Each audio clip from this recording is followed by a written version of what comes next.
Ciao, I'm Chef Davide of Insideat Cooking Class, and today we're gonna do a mouth-watering ragù alla bolognese.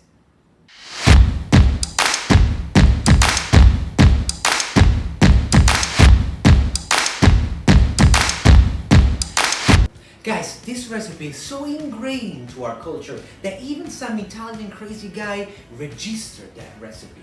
I'm gonna do my takes anyway. Guys, let's have a look at this enormous amount of ingredients. Very quick. Olive oil, black pepper, red or white onion, celery, carrot, milk, peeled tomato, puree tomato, okay, a little bit concentrated tomato, ground beef, pancetta, pork belly, dry aged or fresh, last but not least, wine, red wine.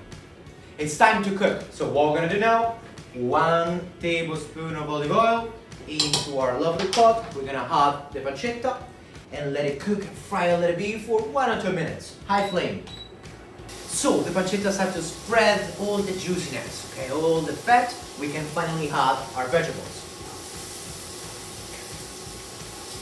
Carrot, celery, and onion.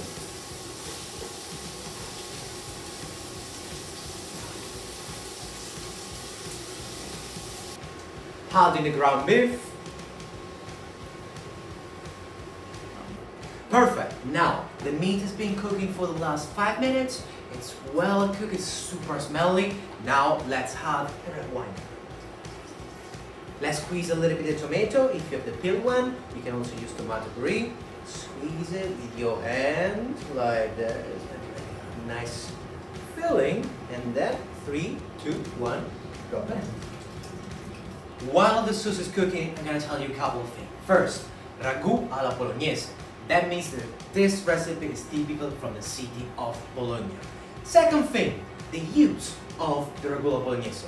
The ragù alla bolognese can be used, of course, with a fettuccine, with a fresh pasta, with a lasagna, and why not also simply with a nice piece of bread.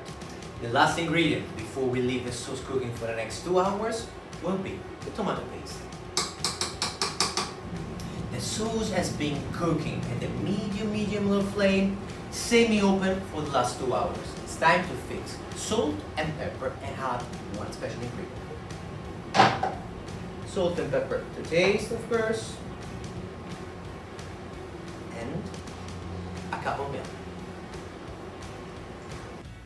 Once again, I'm Chef Davide of Insideat Cooking Class, and that was my ragù alla bolognese. Don't forget to subscribe and